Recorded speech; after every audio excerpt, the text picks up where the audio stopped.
Greetings, everyone. Pete Pardo here from Sea of Tranquility. Welcome to another episode of the UK Connection. Happy Saturday, everybody. Whether it's afternoon, evening, or Sunday, whatever. Hope everybody's having a great day on this great weekend. And what better way to spend your weekend with the three of us? Simon Bray's in the house. Steven Reid's in the house. Pete Pardo here, the UK Connection. What's happening, fellas? Yes, all good, all good. No good. No good.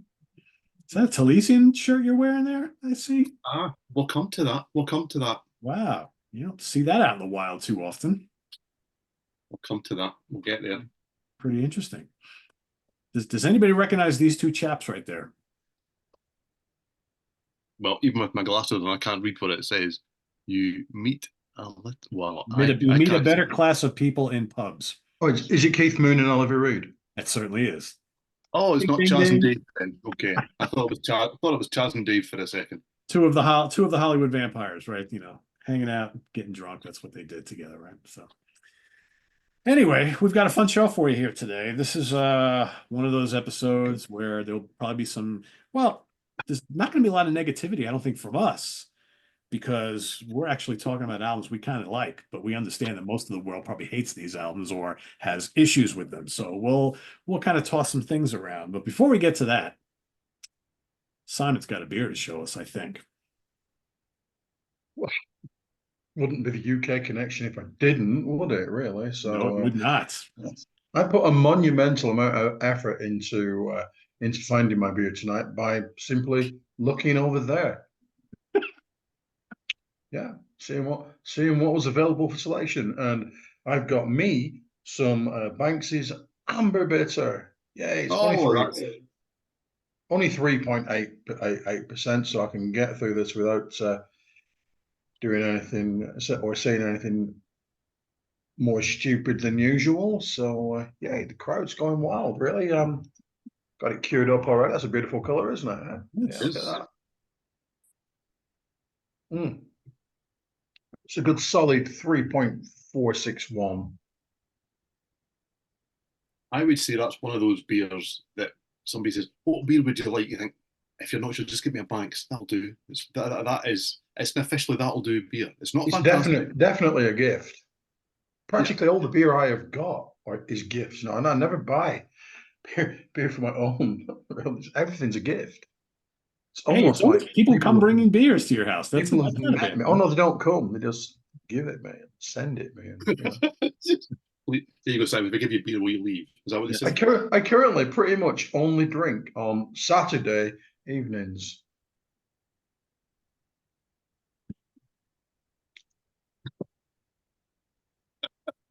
Yeah, so Right. So, Peter's already mentioned a Taliesin t-shirt. Okay, that I've got here. Anyone that doesn't know, this is Taliesin's newest album. This is Disciple. This is excellent. Pete sent me this to review. I gave it a 4 or 4.5 out of 5. It's excellent. It's kind of prog metal. There's kind of other things going on there too. I sent the review off to the band, and Richard Mosley, all the way from Canberra in Australia, was kind enough to send me this and send me their album before, Faceless, which I'd never heard before. It's along the same kind of lines. It's maybe a little bit more hard rock in places too. Excellent band, well worth checking out. He did not ask for me to say that. He just sent me a t-shirt and a CD because he's nice. So there we go. Yeah. So, and on the theme of getting gifts, I am breaking with tradition, okay, because people give me gifts. That's a nice thing to do. So I'm drinking an English beer this evening, which I never do on the show. Never drink it. I Oh, try just for always this to drink beer, huh? Scottish beer Wow. because I like it. Yeah. But when your friend is down in Yorkshire and he brings you back Yorkshire legend from Helmsley Brewing Co. and sends pictures to say he's going to be doing it, well, it's only polite to say thank you very much, Dave, because he also watches the show regularly every week. In fact, I think he actually sits and watches it with his other half, and they both enjoy it. Who knew that was a thing? There we go. So this is a 3.8. He also got me a honey beer, which I had through the week, which was excellent, by the way. It looks like this in the glass. Okay, looks excellent.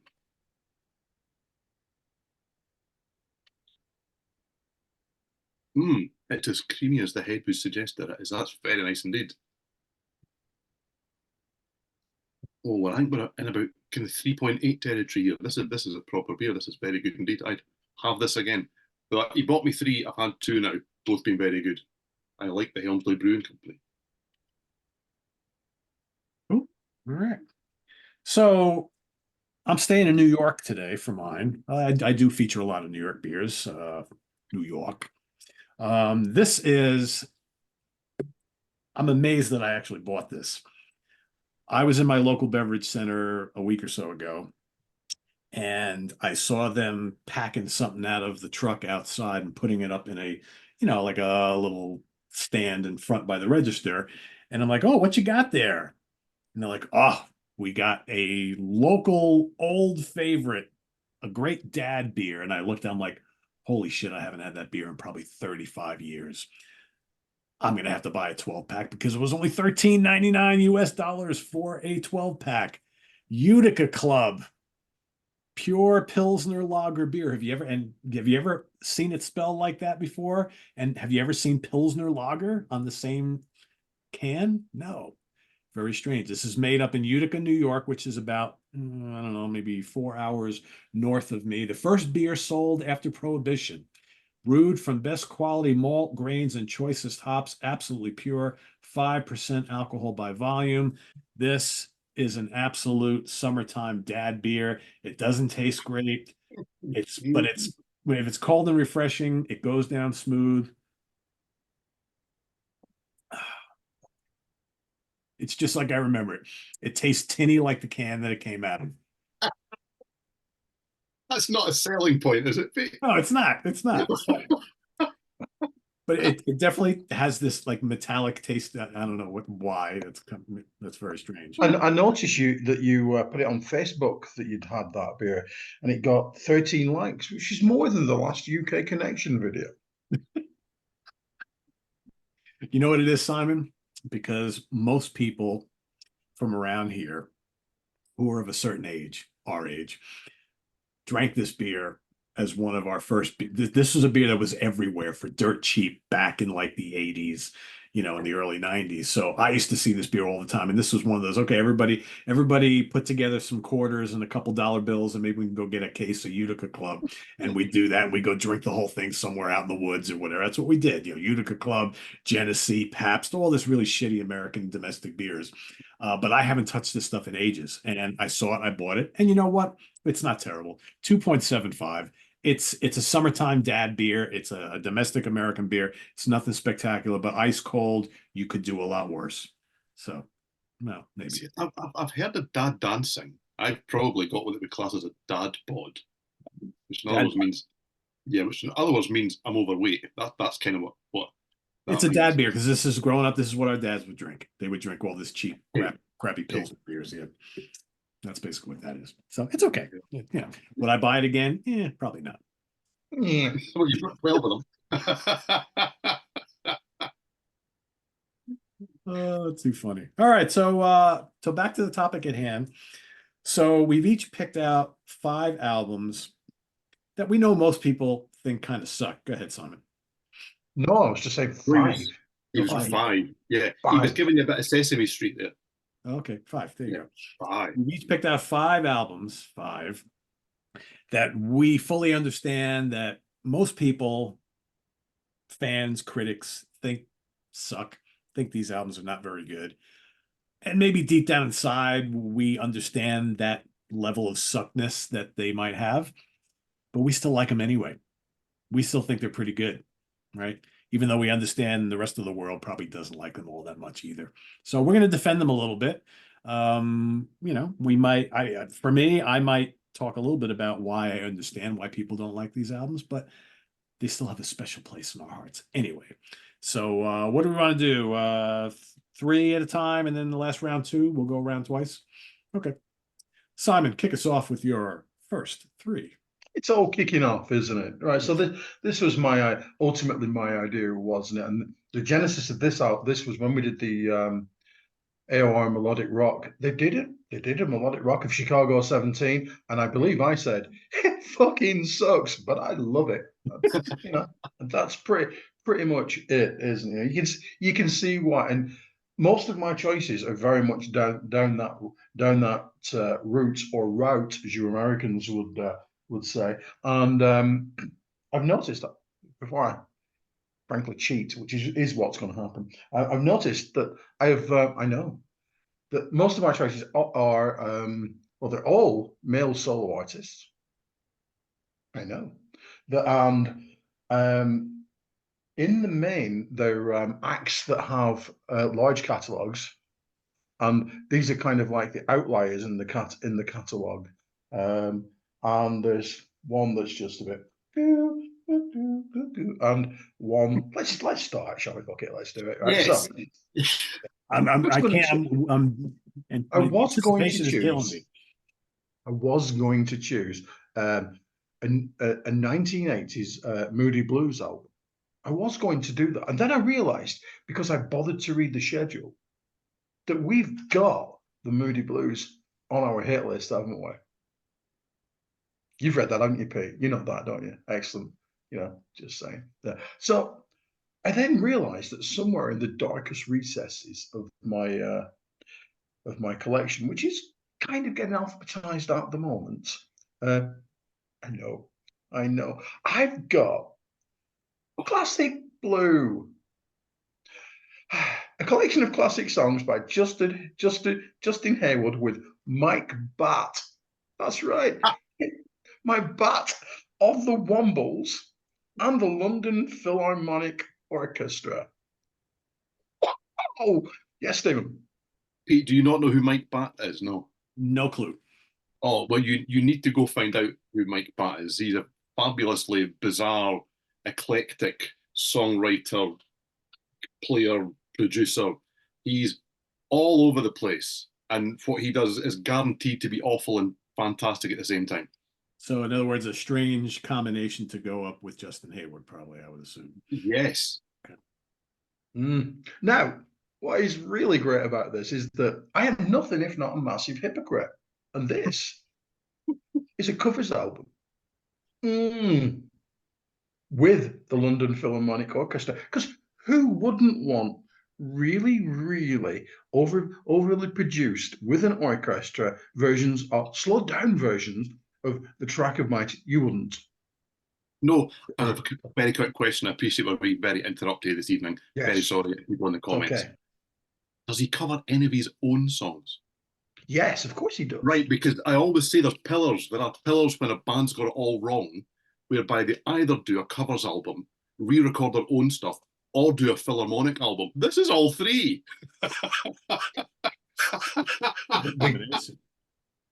The cover actually is of Forever Autumn, which he sung, which is kind of a Jeff Wayne song, but nonetheless, and it's just so full of syrupy goodness / badness.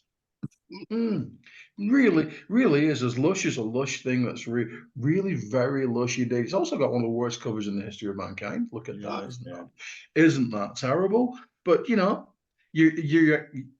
expecting to see what's going on, aren't you? And it's Tracks of My Tears, MacArthur Park, Blackbird, Vincent, Starry, Starry Night, God Only Knows, Bright Eyes.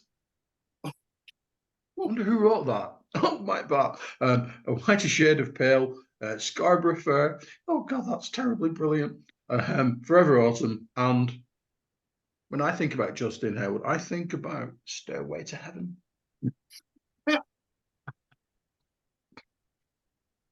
I genuinely love the record. It's great. It's just like oral, background music. Yes, get it in a lift, and you'd be throwing yourself out of the doors. No, but I can't explain. I can't explain why I like it, but I do, and I forgot that I've got it, and I'm so pleased that I've reminded myself of its sheer awesomeness. Well worth one of my earth pounds from a local charity shop some time ago. Yes, indeed. So that's that out of the way. Oh, where to go next? Oh, I know where to go next. Yes, I do. Let's go with the other one that kind of doesn't link with the others. don't know about you, Stephen, but I used to read Kerrang back in the day, didn't you? Yes. Absolutely. Every issue. And this gentleman made more appearances in Kerrang than you would have thought, given the interesting nature of the music. Okay, so what I'm going to do is I'm going to cheat right now. I'm going to show you the mini album. Yeah, who doesn't love mini albums? Are they still a thing? I don't know. Yeah, I'm talking about, guys. Are you ready, kids? Here we go. 4.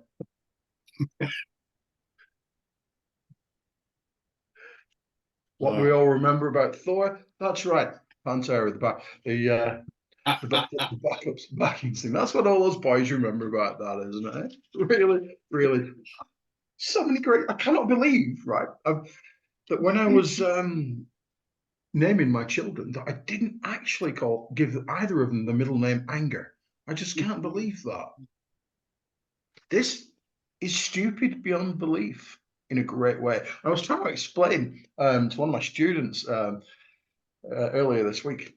I said, do you know what his thing is? Do you know what his thing was? Sorry.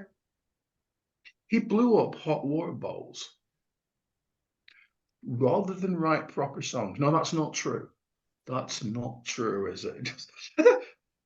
Is that the Carl Cochran that went on to be in Manowar? You know, at one point, I realize everybody's played guitar for Manowar now, haven't they? But yeah, I again wholeheartedly love the record. It's so incredibly, stupidly, badly produced, not right well sung. But clearly, I was a fan. You know, who wouldn't want Lightning Strikes Again? Well, yeah, who wouldn't rock the city? What about When Gods Collide? Laser Eyes. Try saying that as if you were without being Mike Myers. Go on, try it. You're not in your mind. You're all going laser, aren't you? But right, I obviously liked Thor because I went out and bought the 12-inch single of Let the Blood Run Red on red vinyl. Yay! Yay! Woo-hoo-hoo-hoo! Yes, indeed. Look at that. You know it makes sense. Yay. I remember the first time I heard my first Thor album. I was like, what in the fuck is this? I don't know. I mean, you see the way he looks, right? You know, and he was in all the magazines and stuff. I'm like, oh, great. I'm like, this guy can't sing for shit, and these songs suck. How wrong you are. You're so wrong. It's one of the greatest things ever committed to vinyl. And I sit by that. I sit by that. The saddest thing is that when these musicians end up having a long career, okay, and your stick is going and blowing up hot water balls, you get to this stage, and with all due respect, okay, he's a great music career that I certainly have not had. Okay, great. But you see the press shots of him now, and I mean the press shot that I last got of him was like showed you this much of him, okay, and it's all just straight. And he's got some sort of plastic Roman helmet thing on, and I genuinely opened the email and thought, they think this is a selling point. You go. There's nothing like being like in the 2000s, right? When you open up a delivery of a CD from one of our favorite PR people, and you open it up and there's another new Thor release, and I'm like, oh no. And how many of those have you sent to me, Pete? How many? Too many. Really? Unbelievable. So you're not with me on this one, no? I'm sorry, I'm not with you on this one. It just goes to show, does it not, that I'm right. Everybody else hates this one. Yes, I'm 100% with you that you think this is a great album and everybody else thinks it's I genuinely do. But he got so much press back in the day, though. Oh, well, such is life. Oh, absolutely. It worked. Yeah. Absolutely okay. worked for it. Yeah. Right. Thirdly, this is solo effort. So we're just trying to get the dog out. It's raining. That dog's not going anywhere. Doesn't do rain, does that dog? Okay, so Thirdly, right? Oh, Christ on a Bike. I adore this album. I really do, don't I, Big Boy? Yes, I do. I do. Yes, I do. And so do you, because I've been playing it non-stop this week. Are we ready? Okay. I am very, very confident that Pete in particular will hate this. But Pete, as always, is wrong. Are you ready? It's Freddie Mercury's Mr. Bad Guy. Yeah. Oh, Holy cow. I mean, the signs were there, weren't they? I want to love that. I want to love that album because I love Freddie. It's great. I've so much enjoyed getting back into this. Oh, I realised that I do when I'm in the house by myself. I do two things when I'm listening to music. I walk up and down like I was my mum, in the same way that she always used to do, and then I walk around like I'm in the video for "I Was Born to Love You." Hey, hey, yeah.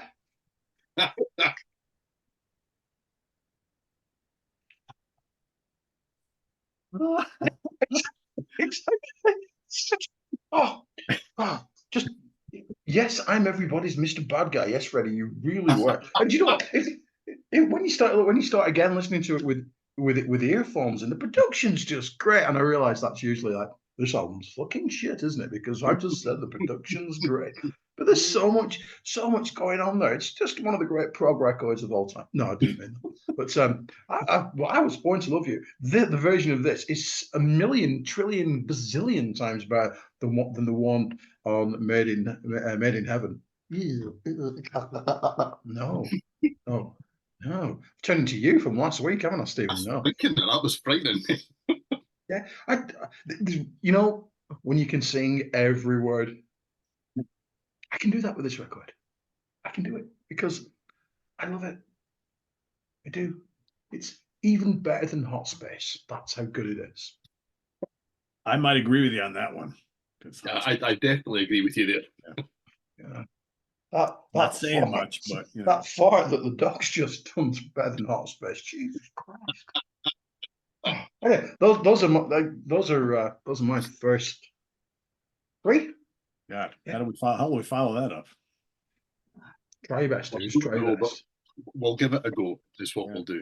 Okay. So my first choice, I would imagine that there are quite a lot of people who will, before they click on this and will see my face and go, so which Kiss album is he going to choose?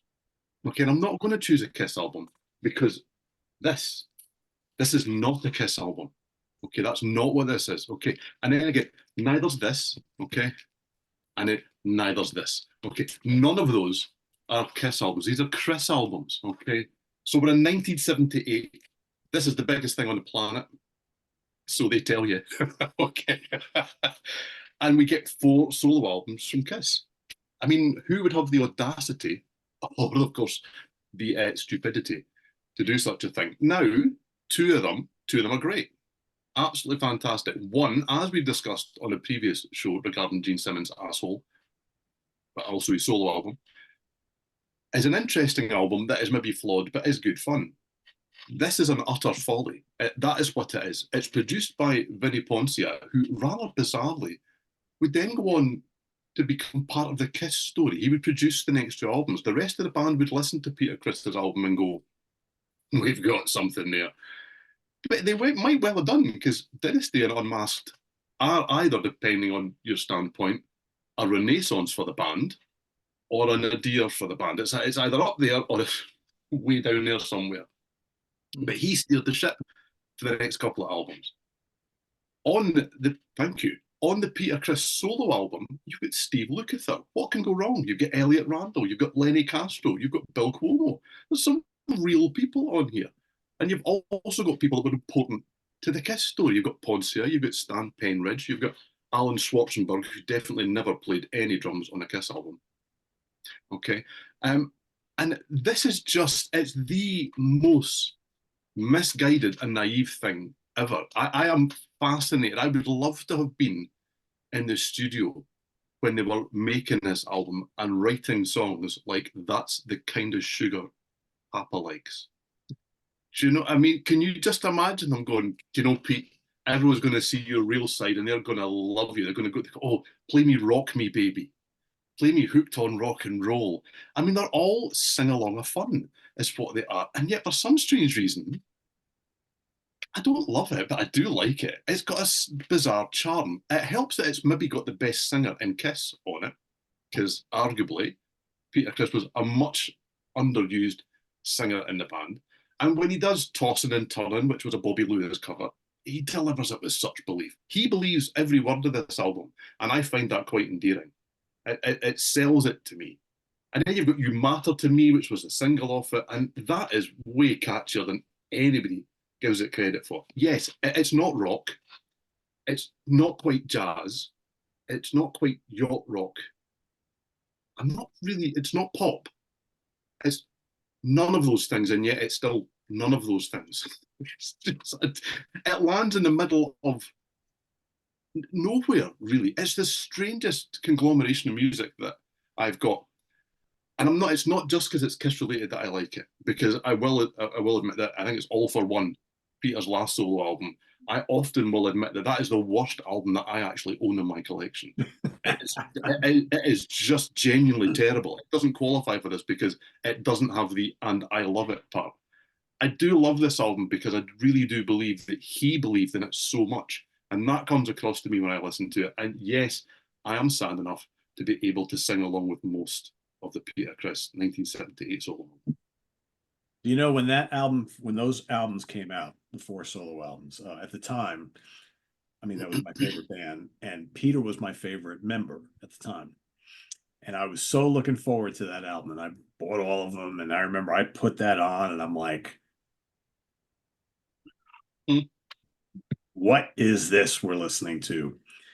And I just couldn't get into it. And, you know, I've owned it in various different formats. I own it now. And I don't know, a couple of years ago, I put the CD on for the first time in a long time. And I'm like, God, this is still as puzzling, as terrible as I remember it back then. But I guess because it's like, it's not what any of us expected. Even though technically the style of music that's on that album, that's what he's really into. That's what he was always all about, right? So, but I think, you know, expectations and the band he was in, it just clouds over everything else. So I've never been able to accept that album at all. I want to, because I think he's singing great on it, but it's just, man, I want Peter Criss the rocker, right? And it's just like there's no real rock stuff on that album. It's like, man. I think that album's a real shame because I really do think that they probably sat and said, you know what, let's reveal the real you. Let's go for that. Let's be honest and true, and let's do it the best we can. And as soon as people listened to it, they all just went, "What?" Yeah. But there's something I find bizarrely endearing about the whole endeavor. I really do. I just think that it's got an honesty and a believability about it that it's not given credit for. That guy meant that album. That is from the heart. But there you go. Yeah. I will say it's got the best cover art of all 4 of them. Yes. He looks great on there. I mean, it's just, he looks great on it. Yes, absolutely. That's why I've got 3 copies of it. Anyway. Back in the day that if I had the German logo on it, I had to have it. One's a promo. Still the same songs. Anyway. Yeah. My second choice, okay. I mean, there's no denying, well, I was going to say it's vaguely, but in truth, the wholly ridiculousness of an album that has song titles such as Slipped Her the Big One, Get Your Shit Together, Everybody Wants Some, Horny SOB, and yeah, you want it, and we want it too. I really like Danger Danger, okay? I love this album. I absolutely love Screw It. This is the band's second album. Okay, now the first album, Danger Danger's debut, is a really legitimate, fantastic AOR album, melodic rock album, that probably deserves to be spoken about on one of the other shows that we do. They backed themselves into a corner with this because it is so tongue-in-cheek that they've almost pushed it through. And I think they probably tried, let's be honest, okay? This comes from an era of music that it would appear now doesn't exist because nobody admits to buying any albums. Okay, I bought these albums. I liked these bands. I still like these bands. Okay, I'm not a lyric guy. Can you tell? Right? That if anything illustrates that, this album illustrates that. Do you know? And this style of music is pretty much now blamed for, I don't know, everything. Musically, wars in the world, everything. This is what this is now blamed for. Nobody bought these albums. They all sold tens, hundreds, millions of copies, but there you go, okay? But this is packed with big choruses, and they just demand to be sung along with. You have to sing along with Monkey Business. You've got to sing along with Don't Blame It on Love. You've got to get your lighter out. I have to go out and buy a lighter to wave it about to I Still Think About You and find your way back home.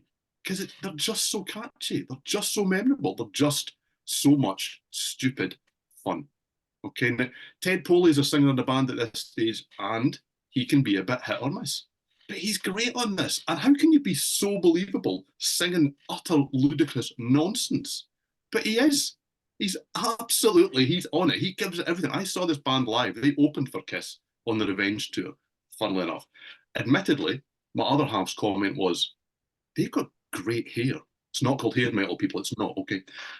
Genuinely, that's what she said. But anyway, but they were great. And they sang all of these songs as if they were the most sensible, serious things in the world. But Andy Timmons is a guitarist on this album. He's fantastic. What a talent he is. I mean, he doesn't necessarily get to show it often on here, to be fair. But yes, this album, it's dumb, it's fun, and it's full of, well, you get the idea, But I'll listen to this any day of the week. I love this album. It is ridiculous. I put it on just yesterday just to remind myself of how fantastic it is. And it's fantastic. And it's ludicrous. Who can ask for more? No? Okay. I don't So think number I've heard it. I don't think I've ever heard it, to be honest with you. have you had anything by them? Yes, because I know they had a couple hits here and there, but I don't think I've ever listened to a full album by them. I don't think. Well, how I wished I'd saved that album for the Melodic Rock Show then. Oh dear. Okay, number 3. Here we go. I'm going all for it here now. This is Calling All Stations by Genesis. Okay. I get it. I understand it that we're all kind of meant to hate Genesis post-Duke. I don't. I absolutely don't. I'm not necessarily the biggest fan of all of those kind of more pop-fixated Collins-fronted albums, but they all have good songs on them. And I like some of them to a greater or lesser extent. I do actually quite like We Can't Dance, which seems to be one of the ones that most people hate. But this is the one that's got that unlucky or lucky guy, Ray Wilson, singing on it. I mean, this was a guy that was in a no-win situation. He'd had a massive hit over here with the band Stiltskin, got to number 1 on the back of being in a Levi advert, I think it was. But how can you turn down when somebody says, would you like to be the singer in Genesis? One of the biggest bands on the planet at this stage. Let me think now. Nah, you're all right. You can't say no to that. But you're never going to win, are you? You're never, ever going to win. It's not going to end well. And it didn't end well. This was absolutely torn to shreds when it was released. And yet it still went to number 2 in the UK, which surprised me when I found it out this week, because I never realised it actually still did so well for a short space of time, to be fair. And I saw them on this tour. They sang a couple of songs off the album, but Wilson was fantastic. He did Gabriel era stuff, he did Collins era stuff, and he sold all of that. He was brilliant, and the show was good, and the venue was half full. Apart from that, it was perfect, But I really like this. I think that the opening 5 songs on this are really as good as anything that they kind of did post the prog years. So you've got Calling All Stations, Congo, which was a single, Shipwrecked, Alien Afternoon, and Not About Us. And I really think that they are stronger than most of the things that are on the Collins era albums. But because he's not on here, nobody cares. And it's very much still lambasted now. But even some of the deeper cuts, like There Must Be Some Other Way, what a great singer Ray Wilson is. But the songs are good. This is a dark pop album. This isn't all kind of Jesus, He Knows Me and all this kind of stuff. It's not that kind of just glaring kind of day-glow pop that I don't mind, to be fair. This is quite a sensible, serious album. And it needs more than a couple of listens. It's quite dark. It's quite atmospheric. Tony Banks is great on it. And I'm not the biggest Tony Banks fan in the world, but I think he's fantastic on here. And it's certainly more progressive than an awful lot of what they did latterly with Phil Collins in the band. If ever there was an album that I think deserves a second chance, it's Calling All Stations by Genesis. I have had a huge amount of mileage out of this album for years. Yeah, it sank without a trace here. Yeah. Like people were just not interested at all. None. It kind of showed that they'd become all about the singer. Inadvertently, they hadn't meant that. But the trajectory of two careers running parallel didn't work really in that sense. But then again, they sold out arenas right across the world. Nobody was complaining. Not at all. Not at all. All right. My first selection of today is an album that I bet you if you were to like take a poll with a whole bunch of casual UFO fans, they probably never even heard of this album. And amongst the faithful fans, this is one of those albums that like, why did they do that album? It came out in a period where nobody really gave a shit about the band and Schenker wasn't in the band. So, and it's a weird lineup, right? It was a one and done lineup. Talking about 1992's High Stakes and Dangerous Men by UFO. I mean, how many people have never heard this album, right? It's kind of it's a weird lineup, right? So you've got Phil Mogg, of course. So this is after he decided after Misdemeanor, right? We talked about that on one of our AOR melodic rock shows, right? That just kind of came out. It was very different. That didn't do anything, and then the band kind of broke up again, and whatever. And then you got Pete Way and Phil Mogg doing the Mogg Way and doing all this other stuff. But then they decided to put UFO back together, or maybe the record label decided to do that, right? And so who did they get to play with them? You got two guys from Grand Slam and Wild Horses. You got Lawrence Archer on guitar and Clive Edwards on drums. Two notable guys with roots in the new wave of British heavy metal, right? So kind of cool. But they put out this album, comes out on Castle here. I mean, Castle over by you guys. Got a Victory or something over in Japan. Never got a release here in the States, ever. So you were lucky if you saw a import of this. And if you didn't, you saw this in a CD shop years and years later when they reissued it. And you're like, oh, what is that? I never heard of that UFO album. So I think it mostly gets like this indifference from fans because of the nature of everything I just talked about. It's actually not a bad album. Does it sound like a classic UFO record? Not really. I think it has more ties to the latter period UFO stuff with Vinnie Moore because it's definitely got that more bluesy vibe. But it's not terrible at all. I kind of like it because I think I like these like weird like one and done lineups from known bands. I always am very intrigued by that. And this is another one. I think Lawrence Archer is a terrific guitar player. I kind of would have liked to have heard a little bit more from this lineup because he also was writing with the band, but there's nothing on here that's overly like classic sounding UFO.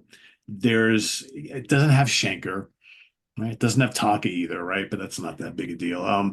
But there's some pretty good songs on here. I mean, I think Borderline's a really good song.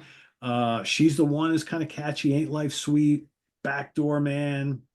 Love, Deadly Love. Yeah, it's got Let the Good Times Roll. There's some cliche stuff on here, but it's not terrible. I like it, but most people just ignore this or they're indifferent to this or just hate it as one of those late 80s, early 90s UFO when nobody really cares about the band. It doesn't have Schenker, doesn't have Chapman, and it's just like this kind of forgotten album in a sea of grunge, right? Because 1992, grunge and alternative was all the rage, and a band like UFO were just looked at as dinosaurs. So I would urge everybody to give this a try if you haven't heard it. Like I said, I guarantee there's going to be a lot of people watching who have no idea of this album, never heard it, don't know of it.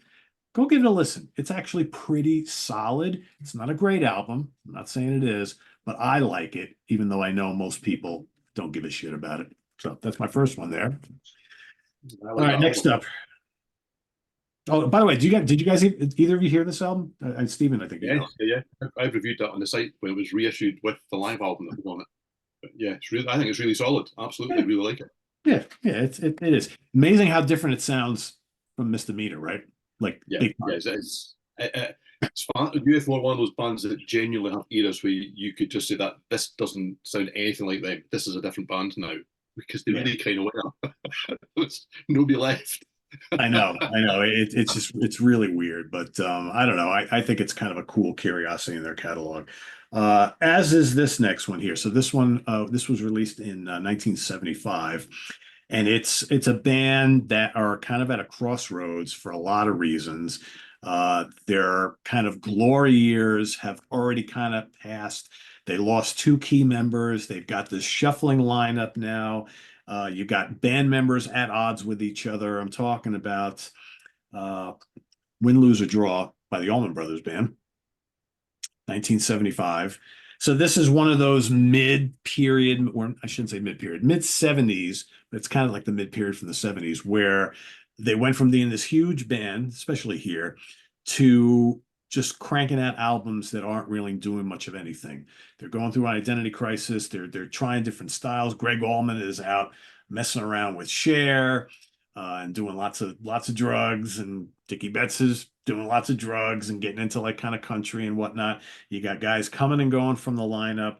They're doing covers. It's like all of a sudden, and they're not getting along with each other, and they're not communicating with each other. But this isn't a terrible album. It's one of their least memorable albums for a lot of reasons. But I will say, if for one song, it's an album that I do appreciate quite a bit. It's got a 14-minute instrumental written by Dickie Betts called High Falls. And to me, I think one of the things this band was doing very, very well around this time period, where they were kind of struggling to get by, is that they would let Dickie put like a kind of sequel to In Memory of Elizabeth Reed, as well as Jessica, on every album. And those are usually the highlights of the album. High Falls is genius. It's terrific. It's got great guitar work. It's jazzy. It's fusiony. It's bluesy. It's a great instrumental song. And then you got, Can't Lose What You Never Had, which is pretty good. Just Another Love Song kind of sucks. Title track is pretty good. Sweet Mama, that's okay. A couple songs are really good. The rest of it's kind of trashy, but I love it for those couple really good songs. So I think it's another one of those. I kind of picked a lot of like overlooked albums that never get talked about that I think are pretty good, but I think people should give another chance. It's not one of their classics. It's not the first album. It's not Out of Wild South. It's not Brothers and Sisters. It's not Eat a Peach. It's not the Fillmore. It's not any of the later 90s stuff, which is all great. It's one of their just kind of forgotten about albums of the 70s, but I think it's actually pretty damn good. Win, Lose, or Draw. And my last one for this round. This is an album that gets torched all the time for its cover, which is terrible. And it's definitely a much more commercial album than the ones that came before it. I still think it's pretty damn good. It's Grand Funk Railroad's All the Girls in the World Beware. One of the worst album covers of all time. I think we can all agree on that. Yeah, exactly. It's terrible. It's terrible. And this is the album where it's not really all that rocking. It's definitely not heavy like the earlier albums. It's definitely not pristine and and just full of classic songs like the two Todd Rundgren produced albums that came before it. But damn, it's got fun, kind of like funky R&B rock stuff like Responsibility and Look at Granny Run Run. Just fun song. Terrible title. So good. Title track I think is great. I love Bad Time. I think that's like kind of like this 50s inspired song. So good. Some Kind of Wonderful is a great anthem. So it actually had a couple hits. Run It is great. Life is a really good song. I don't think there's a bad song on it. Admittedly, it's not really up to snuff with most of the albums that came before it, but I still think it's pretty damn terrific because I love Grand Funk Railroad. And despite the terrible album cover, I think this is full of fun songs. And that's what we want about Grand Funk Railroad. We want fun stuff. Steven, you love that album cover. Look at that. I'll show it again. Take it away. Please take it away. It's terrible. It's terrible. But I think it's a really fun album and I like it a lot. So there you go. Everybody hates it though, most people. Simon, back to you. Okay. Where shall I go next? I know I'm going to go next. Just imagine, right? At one point, you'd had one of the biggest albums of all time. One of those, I'm going to be in the charts for the next 20 years albums all over the world. One of those mega selling albums. And then things have gone a little bit pear-shaped. They've gone like that. And maybe you're finding yourself in, say, 1986, thinking, what can I do to resurrect my career? And you think, I'm going to talk to the guy and make a record with the guy behind Boney M. That's what I'm gonna do because my name is Meatloaf. And I am blind before I stop. Oh yeah, oh baby, this is a monumentally brilliant record because it's batshit crazy. Meat commits to the songs of Frank Farian and the production. Oh god, the production of Frank Farian. Look, he even tries to look like he's a bit noiry and stuff. And oh Jesus! And I remember at the time reading an interview with Meatloaf saying, I've got the best guitarist in the world. He's the best ever, point blank, best in the world, and his name was Pete Webby. Fucking never heard of him from that day to now, have you? No, not once, not ever. But oh my god, what a great record! Starts off with Execution Day. Oh, brilliant! And then who does it have on the next song, kids? Rock and Roll Mercenaries. Who does it have, kids? Who does it have? Can you hear him? Trying to get out to the cupboard, aren't you, John? Well, you're not doing. No, you're staying in there, John. Yes, you are. It's got John Pye's on it. Oh my god, you know, and the title track, doing it in the movies, doing it in the mall, doing it high. Oh, just do it high. Oh, just utter genius. It really is. It's just absolutely outstanding record. Just didn't know that I needed that mashup between Boney M and Meatloaf. Boney Loaf, you. Who knew? And you know what? I saw him on this tour, and he was phenomenally good. Absolutely phenomenal. And the songs from this were great. You know, they had Steve Bustler on bass, taking John Pye's place on Rock and Roll Mercenaries, and he had Bob Kulick, didn't they? Bob, arguably the best that's a player guitarist right there. I've ever seen live. Oh my god. He did a 3-hour guitar solo in Two Out of Things Aren't Bad, and it wasn't long enough. Yeah, so love this record. Love it so much. I really do. And yes, Stephen. Can I just say that I think I've heard that album once because I listened to it for when we did a Meatloaf show quite a long time ago. I do love it when an artist is so committed to a pun that they actually carry it through on their album cover. He's blind before he stops, and he's in the light of blinds. I mean, it's just, that is beyond clever, isn't it? It's genius doesn't even begin to cover it. Why that didn't sell millions alone on just that idea, I have no idea. I doff my cap to the man. Indeed.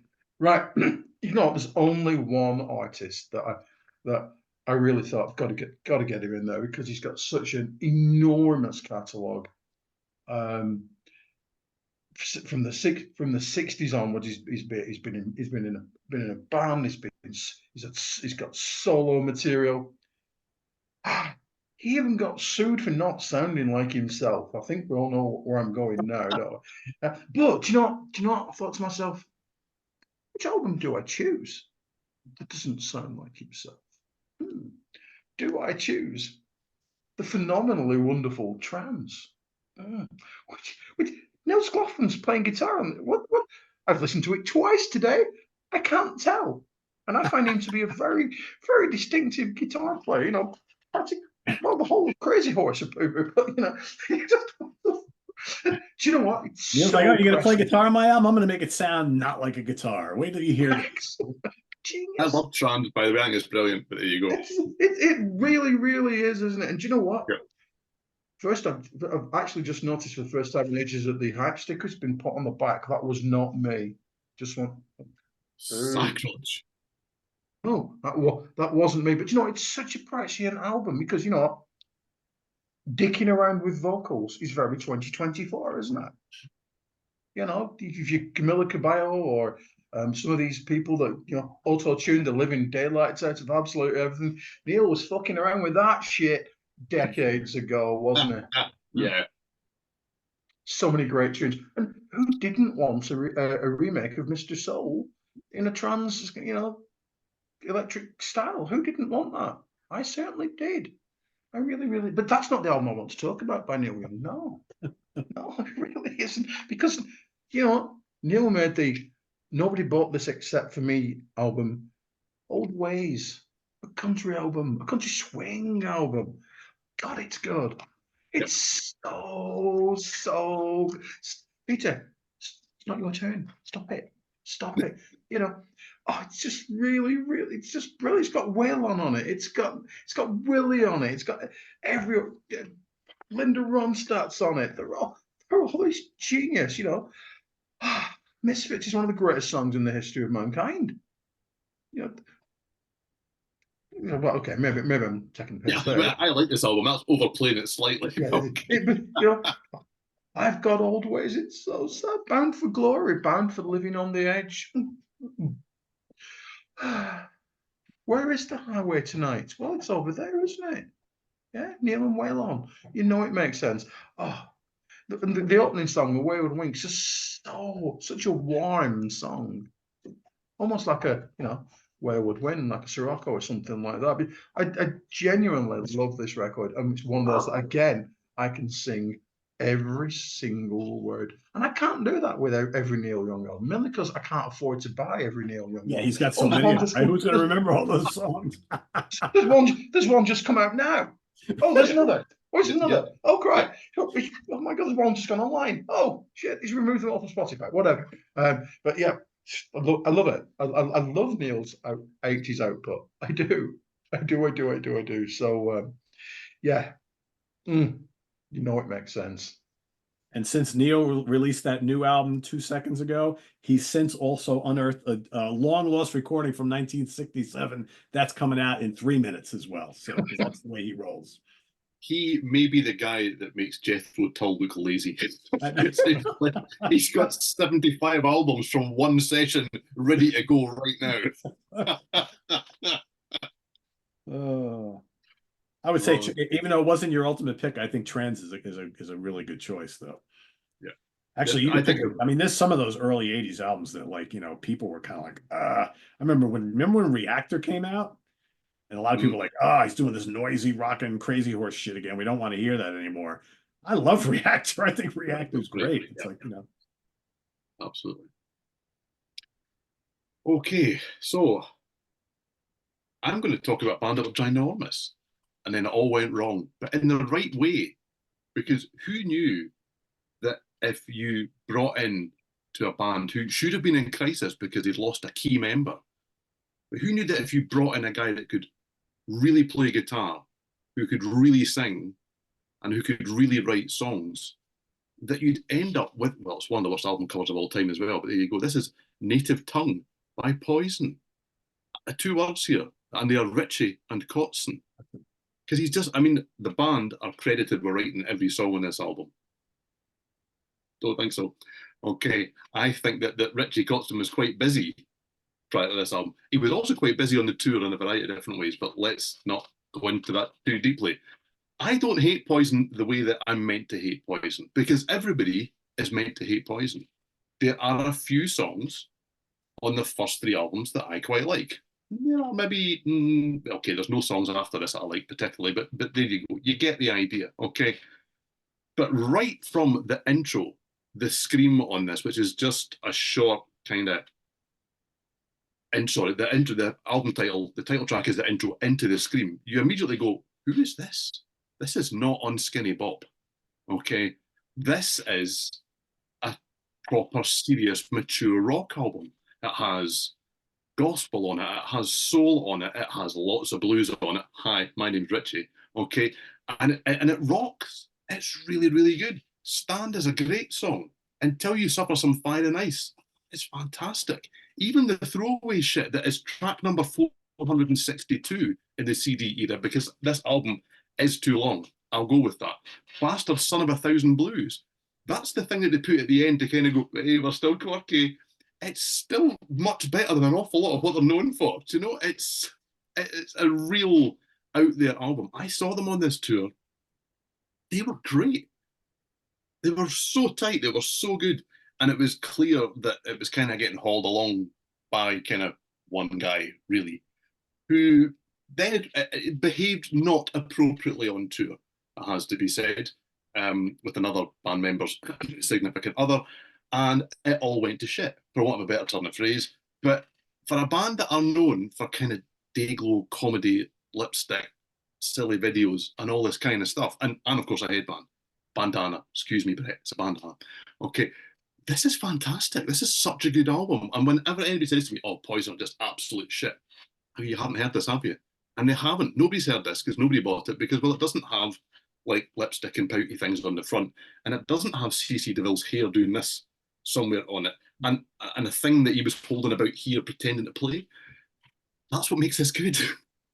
Just to say. So who knew that if you went and got a guy that could play guitar, sing, and write good songs, you'd end up with a proper album. Native Tongue is that proper album. Kind of an inspired choice when you think about it, because he was mainly kind of like he was a shredder guy. Yeah. So really kind of a strange choice. And I think like at that time, you mentioned a lot of his bluesiness, and he's a soulful guy, soulful singer. A lot of that wasn't really coming out in his music till after that. So really interesting that they pulled this kind of like, almost like shrapnel shredder type guy into the band. And he all of a sudden, all that stuff came out in his music with the band, and very interesting. Yeah, I mean, who genuinely knows who wrote what? It doesn't sound like anything that Poison had done before. And you would have to suggest that a guy with that amount of talent would come in and mix things up, for want of a better turn of phrase, at least. Yeah. But yeah, his style changed after this. He became a songwriter rather than a shredder, and he was a great shredder, don't get me wrong. Yeah. He was fantastic at that instrumental guitar stuff. But I think he became a much more rounded songwriter after this, because I think he had to write songs. And up until then, he hadn't really had to write songs. He could kind of just do what I fancy now. And he's done a lot of that since too, to be fair. I mean, he's released albums I've got just hundreds of songs on, box set things and Giant On. Why not if you can? Scratch every itch if you're able to. Why not? What a talent. He deserves to be probably more renowned than he is, to be fair. Oh, yeah. Yeah, I would agree. But yeah, it's amazing how like one new guy can totally change the sound of the band. I look at like the John Corabi era of Motley Crue too, right? Yeah. Bring in a new singer, right? He's a new songwriter, and all of a sudden you listen to that album, you're like, oh, that doesn't sound anything like most of the other albums, right? So yeah. And it's great too, in my humble opinion. But there you go. Okay, so my last choice is, I'm just going to show, I'm not going to kind of give it a build up to this, is because it's a terrible album cover. This is American Soldier by Queensryche. Oh, Pete's already shaking his head. Love it. There you go. Okay. Now, I'm not going to pretend that the sweet spot for Queensryche isn't, I mean, the debut is really good, but for me, it's Race for Order, it's Operation Mindcrime, and it's Empire. I can't deny that. And I can't deny that they've produced some really poor albums between kind of Promised Land and then Toddler Tour coming back and going, will we be Queensryche again? Do you know, I can't deny there's some really, really, really rubbish albums in there. This is not one of them. This album gets completely lost in that narrative. The album that followed it, Dedicated to Chaos, is pants, for want of a better turn of phrase. And yeah, this is, there's a variety of things wrong with it. It is basically Queensryche going, I like that Roger Waters guy. We could do that. That is their attempt at one of the Roger Waters Pink Floyd albums or one of his solo albums. It's all moody. It's all quite, it's not depressing, but it's got that kind of overbearing feel about it. It's got lots of voice narration from real soldiers telling real stories. Thankfully, it isn't all gung-ho and it's not all glory. It is quite gritty. It is really quite honest, to be fair, about how war impacts people at the time and afterwards. And I don't know, it's got a different relationship with the forces and war than I anticipated that it possibly would do. Arguably, it was an idea delivered well before its time. It was too soon after certain things had happened in the world for people to go, well, that's a good idea. It could almost have felt a bit like bandwagon jumping. However, I really like Queensryche in that kind of more restrained and controlled mode. And this album is that from start to finish. The spoken word parts are really cleverly used. They're really sympathetically used from start to finish all the way through it. And I really like the fact that it's not an album that needs to be overblown and need to have loads of histrionics on it. And Jeff Tate just brings it all in. And yeah, he was arguably a weakness in the band by this stage. I think he's great on this. I really do. It's the only album that they officially put out as a 4-piece. probably didn't really because of who produced it and various things like that. But it's a grower. And I just think that because of where Queensrÿche were at that point, they'd really backed themselves into a corner. So when you release a serious album, I mean, just after Operation Mindcrime 2, where everyone's kind of going, oh, well, they've lost all their ideas. They're just going back and doing the big album again and all this kind of stuff. And Operation Mindcrime 2 is okay. It's not bad. But it was always going to be Operation Mindcrime 2.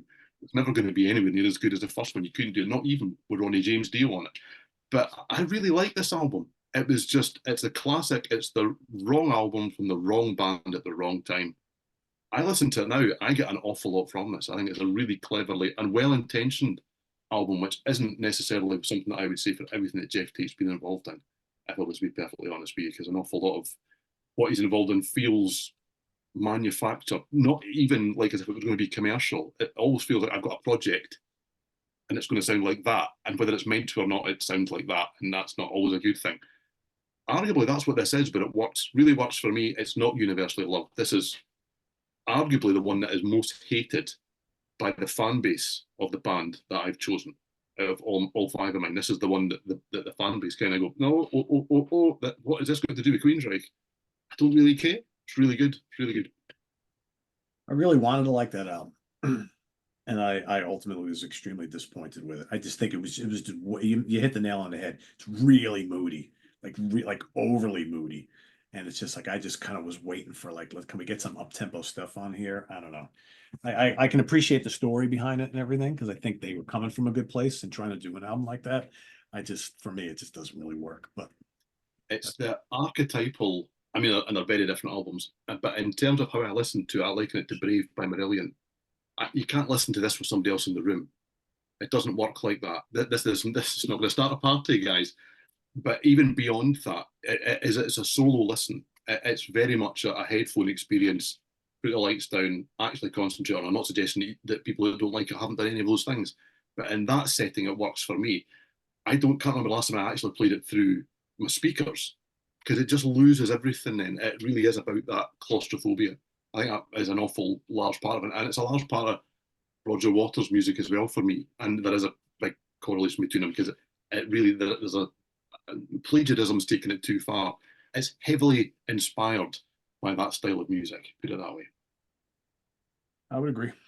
All right, my final two. I'm going to go to 1990 for my next pick. This is an album that gets shit on by a lot of fans of the band. It's got a change in a major guy in the band, right? One of their two guitar players leaves. In comes a guy named Yannick Gers. The album is No Prayer for the Dying by Iron Maiden. A lot of Maiden fans really hate this album. I'm judging by Steven's look that he does not like this album at all. No, there's nothing for me at all. This is where I started to struggle with this band at this point. Yeah, I still think this is a fun album. It still sounds like a Maiden album to me, even though I think some of the material is bordering a little on, lyrics and song titles are a little questionable. It's getting a little ridiculous here, but the album still rocks. It's way too long. I mean, there's 10 tracks on here, but now we're starting to get like a lot of the tracks are getting longer.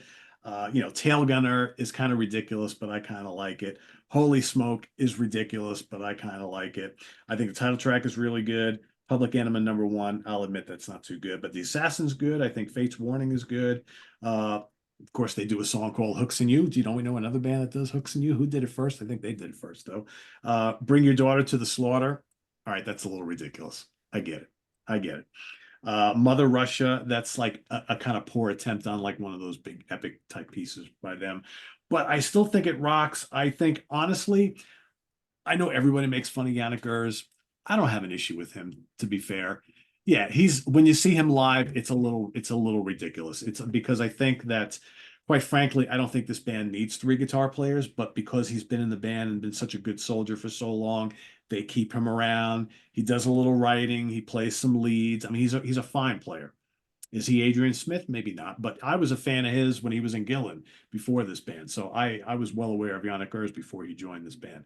So I don't have an issue with him. I would much rather listen to this album or the next album before the 2 Blaze Bayley albums, which I don't have any issue with Blaze at all, but he is not a good fit for Iron Maiden. We are in complete disagreement with you, Pete. I think That's both of fine. us. That's fine. I just don't, those albums don't sound like Maiden albums to me. I don't have an issue with his voice. I just don't have an issue. I just have an issue with his voice in this band. So yeah, I know a lot of people hate this album, and that's fine. I don't hate it. I enjoy it. I think it's okay. So next up, we're going to go my final pick. This is 1977, right? Was that or 1978? No, 78, 77, something like that. Anyway, I remember at the time. So this is one of those albums that when it came out, most people who were fans of this band were massively disappointed with this album, including myself, because it came after a enormous, or as Steven likes to say, ginormous world tour, and especially here, it was a huge tour here of 1976 in conjunction with our 100-year independence here. And the band was arguably as big as they ever were. And then they put this album out, and it was plainly clear that the band was disintegrating right before our eyes. And is it just a trio now? What is it? And the album's really mellow and kind of very English and folky and poppy, and there's not a lot of, it doesn't really feel like a band effort. Everybody's like, what's the album? What's the album? What's the album? The album is London Town by Wings. It's actually a very charming album. And all these years later, I remember like the hate that this was getting because it was so different and so like not just all of a sudden Wings was not the big rock band anymore, led by Paul McCartney. Now it's like this is almost like a McCartney solo album, and it's very mellow, and there's no like obvious big huge hits on here. You know, you have With a Little Luck, which was a minor hit here, the title track sort of, but you got like lots of weird songs in here, like Cafe on the Left Bank, Backwards Traveler, which is just bizarre, Girlfriend, which is just weird. I've Had Enough is kind of like this bluesy rocker type song. Deliver Your Children, Morse Moose and the Great Goose, which I think is terrific. I thought it was just batshit bizarre back in the day. Now I think it's just really cool. You know, they released a single at the time, which was Mulligan Tire, which wasn't on the original album. It's on the reissue, which was a huge song over by you guys that did nothing here at all. And this album just basically got like forgotten. And then, of course, he decided to form a new version of Wings, brought a whole couple of new guys in the band. Then they released Back to the Egg, which actually was a return to form in my eyes. And then, of course, they went to go tour Japan. Paul got busted for pot, and that was the end of Wings forever, right? But I actually think this is a very clever, charming little album. May not be one of their classic records, may not be, you know, considered one of Paul's best, but I think there's something about it that over the years I think really has appealed to me more, and I think it's a lot better than the kind of like hate that it's gotten over the years. So yeah, London Town, my final pick. I will admit at this stage, Pete, that I've not heard a single Wings album from start to finish. Really? Wow. Yeah, Okay. not particularly through choice. I would guess I can probably sing you 5, 6, 7 hits, I would think, and I quite like them. I've just never ventured. I like the Beatles, start to finish, but never ever gone there. Don't know why. I mean, you know, they've got Band on the Run, Venus and Mars, Speed of Sound, Back to the Egg. Those are really good albums, in my opinion. I like this album too. I would think if you're at all interested in getting into Wings, finding out what they're all about, just get Wings Over America. It's one of the greatest live albums of all time. It's got like every major and really good deep album cut that they ever did up to that point. And then they do a bunch of Beatles songs on there, and they do Go Now by the Moody Blues. They do Simon and Garfunkel. They do a couple other covers. It's amazing. Original 3 album set. It's a double disc set. I would urge you to get that if you like McCartney and you really don't really have much or anything by Wings. That's the best place to start. It feels like we've come full circle. Just gonna say, it feels like we've come full circle. They do a Moody Blues song, they do a Simon Garfunkel song, and they do some other stuff. It sounds a bit like a Justin Hayward album. Feels like we've just come all the way back round to where we began. That's right. That's right. Yeah, I will check that out, Pete. Yeah, it's quite good. It's quite good. All right. So there you have it, everybody. 5 albums each that we know most people don't like all that much, but we kind of dig. already saw some plenty of examples here in the show of where one of us picked an album and the other two, or at least one of us, were like, ugh, no good. So, but that's what it's all about. As I always say, we all hear things differently. And I know, at least for me, a couple of mine were albums that I really didn't care for way back when, and I've grown to really like over the years. But it seems that the rest of the world hasn't caught up. So I don't know. Maybe this episode will help that, right? Maybe some people are like, you know what, I need to give that album another chance. That's what it's all about, right? So that's all about. Absolutely. Except, you know, if you're looking to give that Meatloaf album a chance, unfortunately, you won't have John Parr in the cupboard like Simon. So, but yeah, I'm sorry, that Thor album still sucks. I was just going to say I'll be very intrigued to see what the comments are. I want to see what other people love that we may not agree on. Yeah, it's interesting. Absolutely. All right, Stephen, give everybody a taste of what's to come in 2 weeks' time. Yes, I think we might well be slightly more universal in our acclaim in 2 weeks' time. We haven't done a least favourite wildcard show for quite some time. Yeah. And it is a band we've mentioned in a variety of different ways, quite a lot on the show. We're going to do the favourite, least favourite wildcard of Foreigner. That's what's going to come up in 2 weeks' time. Very much looking forward to that. Great catalogue. Yep.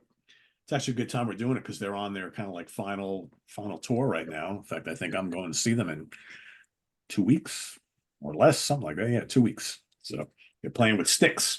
So I'm going to go see that outdoor. I'm going to go hang out with Eric Porter and go up to Saratoga, New York, and go to an outdoor show to see those two fine bands.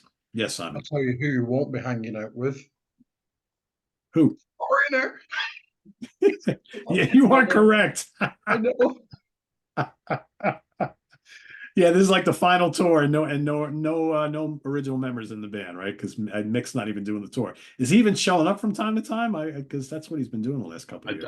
I don't think so anymore. Unfortunately, no, I don't think so. I think that's more a time of life thing, shall we say? I just think it's maybe beyond him now in the nicest possible way, and we'll find in 2 weeks' time that I've got a lot of good things to say about him. So I don't mean that disparagingly. I will add that I have seen that version of the band, and we did see him for a third of the show or 2/3 or whatever it was we got. And even without him, wow, they're good. Wow. Yeah, I mean that's the thing, right? I've also seen this lineup, although I've probably twice, like in the last 10 years, I've seen them twice, but he's played the full show both times I've gone to see them, I think. I'm pretty sure. Even the last time, because I did a tour with Whitesnake. But yeah, they're so good. I mean, Kelly is just a terrific singer and frontman. Yeah. But it is kind of a shame that they're doing this. Oh, we're doing the final tour, and Mick can't even do, any of it. And it's like, because then it's just like, but I get it. People are going to pay money to go see it, and the guys who are in the band have been in the band for a long time now. Yeah. Right? I mean, they're going to be hugely entertained as well. I don't think anybody will leave feeling shortchanged. No. Tremendous. As are Styx live still. Oh, Styx are great. I mean, I'm mainly going for Styx. That's I love Styx. So, and this lineup is so good. So, yeah, I know there's a third band on the bill. I don't remember who it is, but we'll see. So anyway, that's what's coming up. So Foreigner in 2 weeks. Favorite, least favorite, and wild card. Everybody get your list ready. We will have ours ready, and we'll see you then. Visit us on the web at www.seatranquility.org. We're on Facebook. We're on YouTube all together. All the damn time. Please subscribe if you haven't already, and click on that notification bell so you get alerted of all of our content as it posts. And please do hit the like button before you leave, because if you don't, I'm going to set you off with these two characters right here, and you won't escape alive. Trust me. So, yeah. Until next time, for Simon Bray and Steven Reid, I am Pete Pardo. Thanks for watching. See you next time here on the UK Connection. Enjoy the rest of your weekend. Don't forget, coming up tomorrow, speaking of Paul McCartney, Rick Labonte and I are going to be ranking the albums of Paul McCartney, his solo catalog. That's coming up tomorrow. Stay tuned for that. Take care, everybody. Have a good one. Bye-bye.